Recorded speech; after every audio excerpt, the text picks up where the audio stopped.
katanya tuh banyak yang bilang masuk D4 aja, jangan S1 karena D4 bisa langsung dapat STR. Nah, Pak, kira-kira D4 atau sarjana terapan ini tuh bedanya apa sih sama S1 dan apa sih gunanya STR itu, Pak?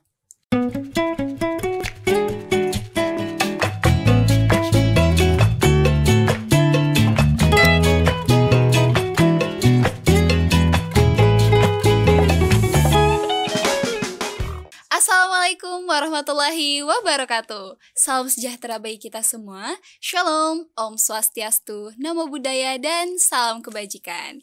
Balik lagi nih di Kukusan, kumpul-kumpul santuy. Baik, sebelumnya perkenalkan, aku Angie. Saat ini aku sebagai mahasiswa semester 2 di jurusan Gizi Poltekkes Kemenkes Yogyakarta.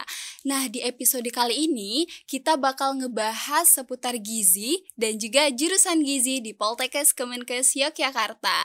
Jadi buat kalian semua, terkhusus calon mahasiswa baru di Poltekkes Kemenkes Yogyakarta, harus banget nonton sampai habis ya. Nah, sekarang aku sudah ditemani oleh narasumber kita yang luar biasa tampan dan menawan nih. Baik, kita sapa-sapa dulu ya. Halo Bapak, apa kabarnya? Baik, alhamdulillah. Alhamdulillah. Nah, jadi teman-teman, narasumber kita kali ini adalah Ketua Prodi di jurusan Gizi Poltekkes Kemenkes Yogyakarta. Nah, kenalan dulu yuk. Mungkin Bapak bisa memperkenalkan diri dan sapa-sapa audiens dulu. Mulai dari siapa nih, Pak?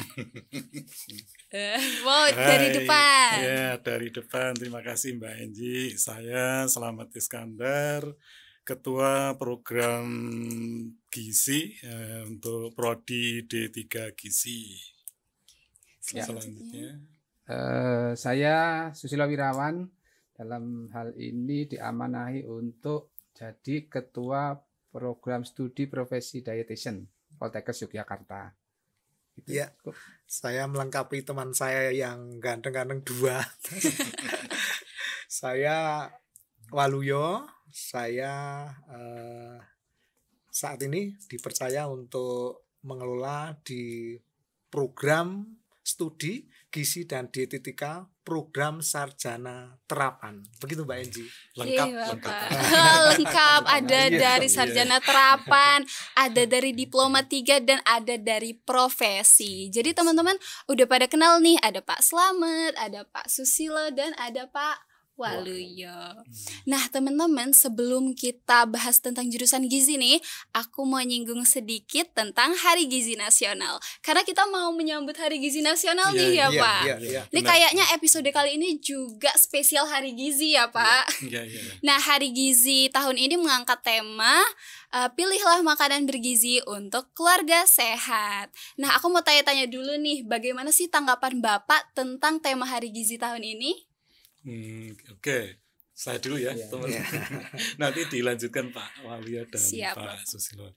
Jadi menurut saya untuk tema yang diambil pada Hari Gizi Nasional ke-65 ya, itu sangat sesuai dengan kondisi saat ini, ya kan? Pertama tentunya terkait dengan program yang saat ini baru diluncurkan atau program yang baru saja dirilis oleh pemerintah yang saya kira cukup excellent ya. Jadi program untuk makan bergizi gratis, jadi seperti itu. Ini juga sangat mendukung untuk program yang tema tadi untuk Hari Gizi Nasional ke-65 yang tentunya dengan makan bergizi ya tentunya akan berdampak sangat baik terhadap keluarga ya. Tentunya di sini makan itu tidak hanya sekedar makan saja, artinya paling tidak dalam satu keluarga itu ya biasanya yang menyiapkan ibu, tetapi ya semua juga bisa andil ya, bisa misalnya ayah atau anak-anak itu bisa usul untuk makanan yang bergizi tadi, sehingga bisa mencukupi kebutuhan gizi keluarga. Tentunya nanti akan terkait dengan asupan karbohidrat, protein, lemak, vitamin maupun mineral, sehingga kebutuhan tercukupi yang nantinya dari sisi terdekatnya itu akan langsung berdampak pada kesehatan tubuh. Nanti untuk jangka menahnya itu nanti status gizinya, kemudian nanti kalau anak-anak ya larinya bisa ke kecerdasan yang tentunya ini terkait juga dengan Indonesia Emas yang tahun 2045 gitu ya Pak Walu ya Pak Susilo ya. Mungkin bisa menambahkan apa yang sudah mungkin tadi sedikit saya singgung tadi. Semoga ya terkait dengan Hari Gizi Nasional saat ini sudah ke-65 ya. Sudah cukup lansia sebenarnya. Artinya kalau para ahli gizi ini ya merayakan hari gizi itu kalau belum tahu tanggalnya itu tanggal 25 Januari ya. Jadi setiap tanggal 25 Januari dan ini memasuki peringatan yang ke-65. Tadi sudah disebutkan bahwa untuk temanya itu adalah pilih makanan bergizi untuk keluarga sehat. Tadi sudah disampaikan oleh Pak Slamet. Ini pemerintah kita yang sekarang itu begitu peduli ya dengan dunia gizi, dengan dicanangkannya tadi disampaikan Pak Slamet MBG ya, makan bergizi gratis. Tentu kita insan gizi merasa terpanggil gitu ya, merasa harus terlibat di dalamnya karena ini terkait dengan masa depan gizi bangsa. Sehingga tema yang tadi itu disampaikan itu saya kira cukup relevan gitu dengan program pemerintah yang sudah dicanangkan pemerintahan yang baru. Saya kira itu tambahannya dari saya. Dari Pak Walu ya mungkin? Saya kira kalau kita mencermati temanya pilih makanan bergizi untuk keluarga sehat. Coba kita perhatikan, pilih makanan bergizi. Seolah-olah ada makanan nggak bergizi ya, benar nggak? Ya toh. Padahal hati-hati ya. Semua makanan itu bergizi menurut saya. Entah itu kerupuk saja, ya toh. Kerupuk itu bergizi nggak? Bergizi, mengandung karbohidrat kan gitu ya. Tapi yang penting untuk kesehatan keluarga itu sebenarnya keberagaman mengkonsumsi ya, keberagaman mengkonsumsi. Semua mengandung gizi. Tapi kalau misalnya kita makan nasi, sayurnya pakai Indomie, lauknya kerupuk, apa yang kita makan? Kan sama kerupuk semua ya. Itu ya karbohidrat semua. Tapi yang penting itu keberagaman itu ya. Beragam karena tidak ada satupun bahan makanan yang bisa mencukupi untuk seluruh kehidupan manusia. Itu yang perlu kita garis bawahi. Ya, jadi setiap keluarga semakin beragam makanannya semakin baik untuk mencapai gizi yang baik tentunya ya. Saya kira itu yang perlu kita cermati. Jadi semua makanan bergizi tapi hati-hati ya dalam memilih, dalam mengkombinasikan setiap hari dalam menyajikan makanan supaya mencapai gizi yang seimbang tentunya. Begitu Mbak Enji. Oke, wah dari pembahasan yang ada tadi berarti bisa kita simpulkan kalau misalkan kehidupan kita ini tidak bisa jauh-jauh dari makanan dan tidak bisa lepas dari yang namanya gizi. Tapi seperti yang bisa kita lihat, Indonesia kan sedang menghadapi tantangan masalah gizi ya Pak. Apalagi stunting yang mungkin di beberapa daerah itu bahkan dianggap normal. Nah, menurut Bapak, apakah dengan masuk jurusan gizi itu bisa menjadi salah satu cara untuk menanggulangi masalah gizi yang ada di Indonesia?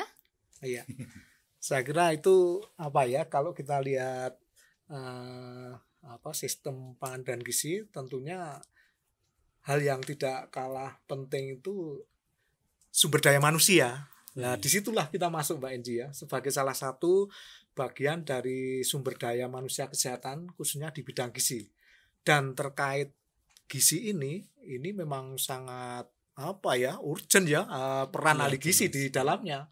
Apalagi sekarang ada luar biasa program pemerintah MBG ini sungguh karena kita menyadari semua bahwa akar permasalahan gizi itu sebenarnya ya ekonomi itu ya. Nah, ini dibantu diberikan dari pemerintah ya yang luar biasa, makanan bergizi gratis ya dari PAUD sampai tingkat SMA ya. Iya, tingkat itu SMA. Sungguh luar biasa. Jadi peran ahli gizi ini sangat dominan di sini ya.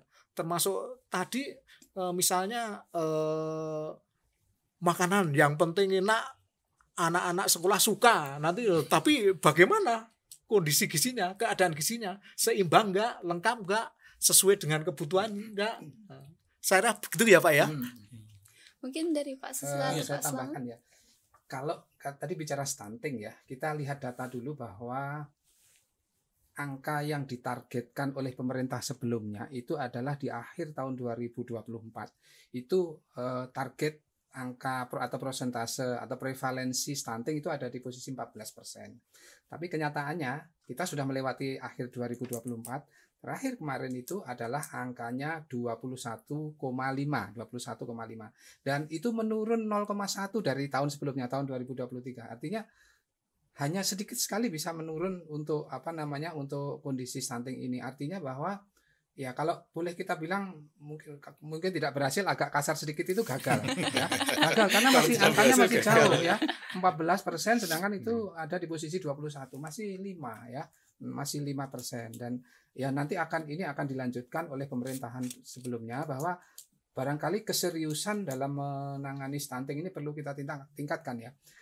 Karena ada istilah konvergen ya, ada program yang konvergensi dari menyatukan dari beberapa sektor dan lembaga maupun program ya, itu untuk menuju satu tujuan stunting. Selama ini kadang penanganan stunting itu parsial gitu ya, atau sektoral, hanya ini urusannya kesehatan saja, ini urusannya gizi saja.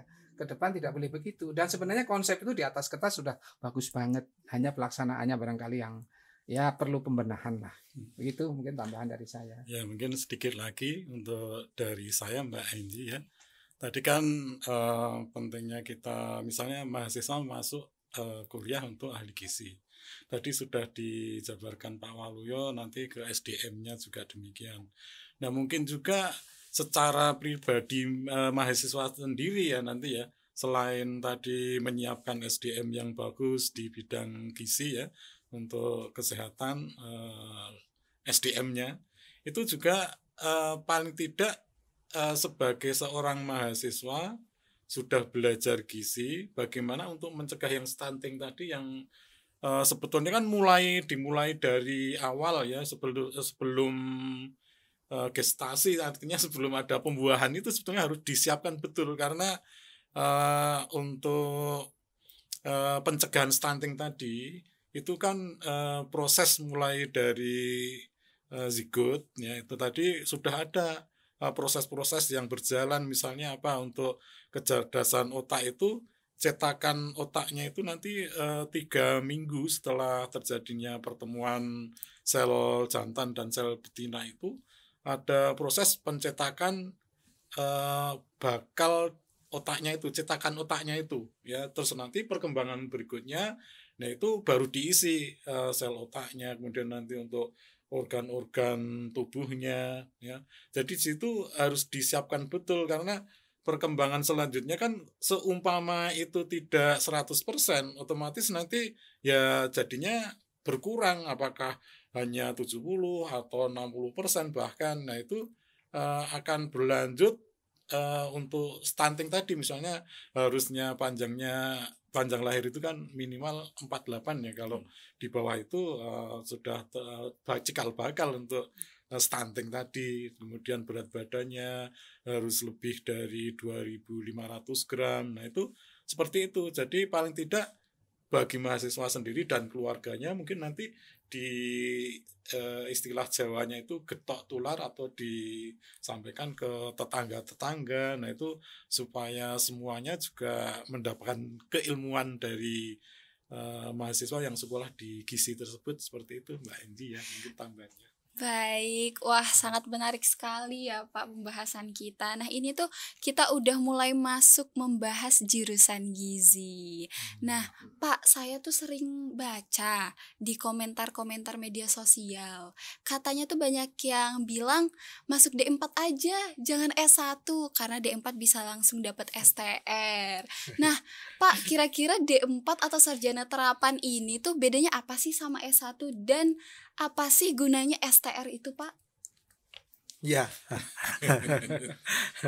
ini tidak apa ya, hanya menyampaikan apa yang fenomena yang terjadi saat ini ya. Jadi kalau program diploma ya, baik diploma 3 maupun diploma 4 itu kan program vokasi ya. Jadi kurikulumnya memang diarahkan untuk vokasi, untuk keterampilan ya. Pengalaman yang diterima dalam pembelajaran tentunya sangat erat kaitannya dengan pengalaman belajar baik di laboratorium maupun di lapangan ya, lapangan penyelenggaraan gizi tentunya ya. Jadi kalau yang S1 tadi kan lebih ke arah teori ya. Jadi pembelajaran yang dilakukan untuk vokasi itu lebih siap untuk terjun ke lapangan, langsung bekerja gitu ya. Di samping itu juga kalau yang vokasi itu mendapat peluang untuk bisa langsung mendapatkan STR tadi ya, surat tanda registrasi sebagai profesional nutrisionis ya, gizi. Tapi kalau yang S1 kan jenjang akademis ya, jadi harus melalui pendidikan profesi ya, pendidikan profesi. Jadi mungkin itu perbedaannya seperti itu Mbak Enji ya. Mungkin Bapak yang lain mau menambahkan? Atau saya dulu deh ya. Begini, karena memang regulasi itu selalu dinamis ya, berubah Mbak Enji. Jadi ada berdasarkan undang-undang tentang kesehatan ya, itu undang-undangnya nomor 17 tahun 2023 ya. Itu disebutkan bahwa memang untuk yang S1 tadi kan pertanyaannya bedanya antara S1 dengan yang STR ya. Itu padahal setara, sama-sama sarjana, cuma yang satu sarjana akademik, yang satu sarjana terapan begitu. Nah, kaitannya dengan STR, kalau yang sarjana terapan itu langsung punya hak untuk mendapatkan STR, sedangkan yang akademik enggak, mesti harus melanjutkan untuk menjadi profesi. Nah, nanti itu wilayah saya gantian itu nanti ya. Itu. Sedangkan kalau D3 nanti bedanya, D3 itu bisa langsung mendapatkan STR. Apa itu STR? STR itu surat tanda registrasi yang menunjukkan bahwa dia diakui atau diperhitungkan sebagai tenaga kesehatan. Jika tanpa STR, maka orang tersebut tidak bisa diperhitungkan sebagai tenaga kesehatan. Begitu Mbak Enji kira-kira. Seperti itu ya. Mungkin dari Pak Slamet. Ya, itu yang kalau dilihat dari sisi tadi sudah disinggung Pak Susilo. Jadi yang D3 gizi pun itu nanti berhak juga STR karena dilihat dari kurikulumnya. Itu memang kan kalau yang vokasi itu kan 60% praktek, kemudian 40% teori. Sehingga dalam pembelajaran pun itu juga pendidikannya sudah mengarah ke keterampilan dari individu, apa yang nanti akan dikerjakan di tempat kerja, misalnya di puskesmas nanti seperti apa, kemudian di rumah sakit juga ada yang D3 itu, walaupun memang kalau ke pasien sepertinya belum masih ada pendampingan lah dengan yang profesional lebih atasnya seperti itu.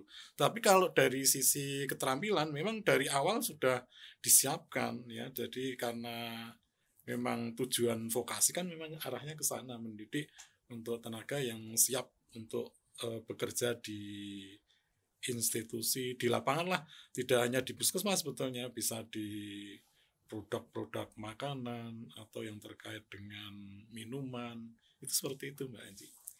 Oke, baik teman-teman. Jadi kita udah tahu ya, berarti kalau D4 dan D3 itu udah langsung dapat STR ya, iya. Pak. Nah, kalau misalkan kita lulusan sarjana berarti masih harus lanjut profesi untuk mendapatkan STR. Okay. Tapi beda tadi kalau yang dari D4 atau yang dari STR langsung boleh gitu. Dan juga dibolehkan dari STR sarjana terapan ke profesi. Artinya nanti naik level lagi dari yang semula jenjang ke-6 ya, karena sarjana atau sarjana terapan menjadi jenjang ke-7 karena sudah profesi. Begitu, Mbak. Oke, wah menarik sekali ya berarti ya Pak jurusan gizi ini. Tapi beberapa juga ada saya baca kalau misalkan orang-orang tuh kenalnya gizi itu hanya tentang masak. Nah, kira-kira apa benar Pak jurusan gizi itu hanya tentang masak-memasak? Kira-kira apa sih yang sebenarnya dipelajari di jurusan gizi itu, Pak? Jadi teringat masa lalu ketika mau masuk ketika kita ya, baru itu makanya sampai sekarang pun yang banyak masuk berminat itu putri-putri karena seolah-olah seperti harus langka, masak ya. Jadi ahli gizi itu ya yang penting mengenal tentang masakan, mengetahui ya. Belum tentu bisa masak. Masak. Kadang-kadang goreng gosong itu biasa ya. Tapi masak air aja sampai gosong. Masak air sampai gosong ya, Pak. Saking nggak bisanya. Iya. Jadi bukan hanya memasak ya, sangat luas ya gizi itu ya. Karena terkait dengan kalau kita kaitkan dengan yang dipelajari ya tentunya tergantung pada profil gizi ya.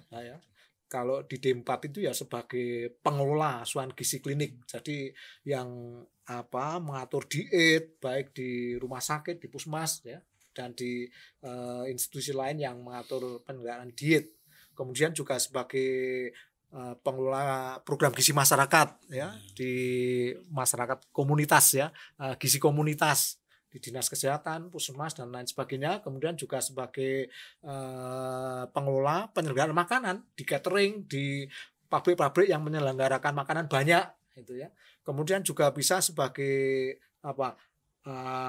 konselor, komunikator. Jadi ilmu yang dipelajari ya banyak terkait dengan profil itu ya. Kemudian juga sebagai peneliti ya. Jadi juga dipelajari dari metode penelitian sampai kalau D4 itu sampai skripsi ya, sampai skripsi. Jadi bukan hanya sekedar memasak ya. Mungkin Bapak yang lain. Terima kasih Pak Lawi yang mungkin menambahkan ya. Jadi tadi apakah kuliah di gizi itu memang hanya memasak? Jelas tidak ya. Jawabannya jelas tidak.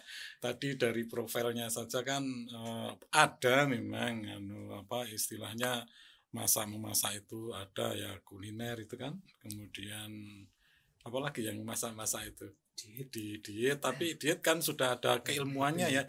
Jadi di sini tidak hanya memasak saja, tapi tadi terkait dengan komunikator misalnya, tadi juga harus mempelajari bagaimana seseorang itu bisa menyampaikan idenya ke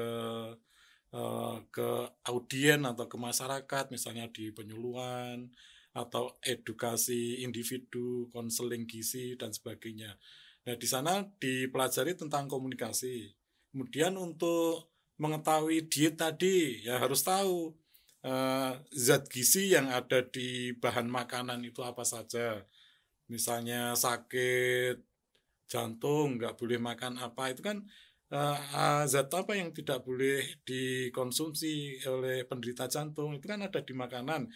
Kita harus mempelajari ilmunya ya, makan apa saja sih yang boleh dan tidak boleh, seperti itu dari sisi zat gizinya seperti itu. Dan nanti kalau yang sebagai peneliti ya otomatis mempelajari bagaimana cara menemukan masalah, kemudian bagaimana untuk memecahkan masalah itu melalui pengumpulan data, pengolahan, analisis, dan pembuatan laporan itu juga dipelajari juga. Jadi tidak melulu masak-memasak tadi. Jadi mungkin itu istilahnya yang masih di masyarakat itu tidak tepat seperti itu ya. Ada memasak tapi memang porsinya mungkin malah sedikit juga, lebih sedikit dari yang lain seperti itu.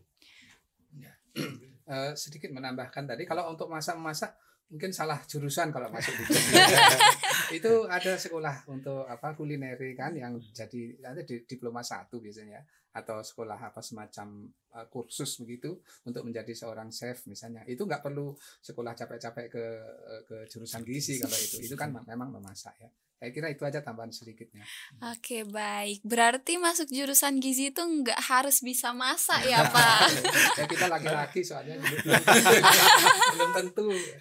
Oh iya, oke. Jadi nggak usah takut bagi yang nggak bisa masak. Untuk Siap. Tidak harus masak, tidak harus masak.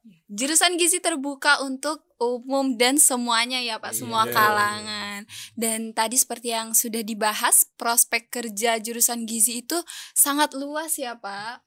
Sangat luas. Jadi kalau misalnya udah masuk jurusan gizi, nggak perlu takut, aduh aku harus kerja kemana, karena nanti kerjaan yang dateng gitu. Oke, baik. Nah, tadi kan kita ada sedikit menyinggung tentang kebijakan pemerintah, yaitu pemberian makanan bergizi gratis. Oke, nah gimana kalau misalkan kita singgung lebih lanjut nih, menurut Bapak gimana tanggapan Bapak tentang kebijakan pemerintah saat ini? Pak Selamat ini. Ya, Oke. ya. Terima kasih. Tadi sudah disinggung Ditvan juga ya. Jadi kalau secara program gitu ya, itu sangat-sangat baik, sangat-sangat excellent tadi saya sebut ya. Karena di sini pemerintah memikirkan generasi yang akan datang ya, bahwa dicanangkan Indonesia Emas tahun 2045, sehingga untuk mencapai ke sana itu SDM ya, SDM sangat dibutuhkan untuk SDM yang cerdas tentunya. Selain cerdas juga harus sehat kan di situ. Nah, di sini untuk MBM ya, makanan bergizi MBG ya, itu sangat bagus ya, karena apa, di sini selain memberi contoh ya, memberi contoh makanan yang bergizi itu seperti apa, yang tidak boleh seperti apa, bagaimana menjamin keamanan pangannya, juga memperhatikan pangan lokal, yaitu contoh-contoh untuk makanan yang bergizi. Kemudian yang kedua itu juga pendidikannya ya, pendidikan untuk anak-anak ya, anak-anak terutama di sini kan mulai dari PAUD sampai SMA itu, sehingga di sini juga mulai ditanamkan tentang gizi yang baik itu seperti apa ya, gizi yang baik itu seperti apa, sehingga kedepannya selain dia mengetahui juga akan terbawa sampai dewasanya nanti ya. Itu yang ketiga tadi, untuk kecerdasan tadi memang saat ini kita harus pikirkan juga ke tahun 45 itu ya, supaya kita itu tidak tertinggal dengan mungkin bangsa-bangsa lain ya. Indeks dari individu manusia Indonesia itu meningkat untuk taraf kehidupannya seperti itu. Mungkin ya, sebagai mana ini karena program menurut kita barangkali dianggap sebagai program baru ya, program baru semacam janji politik begitu, dan ini memang presiden kita yang baru itu harus mewujudkan janji itu. Tapi kita coba menengok ke negara-negara lain bahwa program semacam ini ya, semacam school fooding ya, pemberian makanan pada anak-anak sekolah itu sudah banyak sekali dilakukan di negara-negara maju ya, terutama misalnya di Jepang, Korea, kemudian Singapura. Sedangkan di beberapa negara Asia Tenggara yang lain itu masih lokus, artinya masih hanya di beberapa tempat. Nah, kita ini sebenarnya bukan baru banget sebenarnya. Dulu-dulu juga sudah pernah ada dulu namanya PMTAS ya, pemberian makanan bagi anak sekolah seperti itu. Sehingga ini kita harus dukung ini ya, program presiden kita yang baru ini kita harus dukung, bukan hanya sebatas janji politik, tetapi memang itu terkait banyak dengan profesi kita ya. Karena ini juga masalah yang belum pernah terselesaikan ya. Dari berbagai survei Kesehatan Indonesia, survei konsumsi buah dan sayuran ini sangat rendah, masih sangat rendah. Nah, ini nanti kalau itu tadi yang disampaikan Pak Slamet tadi juga mendidik generasi nanti ke depannya, nanti anak-anak saya kasih buah sayur. Nah, ini kemudian ini mudah-mudahan nanti bisa berlanjut ya tadi yang disampaikan Pak Susilo ya, pembiayaannya. Karena apa? Generasi emas yang kita harapkan nanti terjadi itu di tahun 45 ya. 45. Itu kan usia produktif besar ya. Usia produktif besar. Tapi usia produktif besar itu tidak semerta-merta menjadi kekuatan yang baik. Kalau usia produktif banyak tapi kurang sehat, tidak produktif, sakit-sakitan.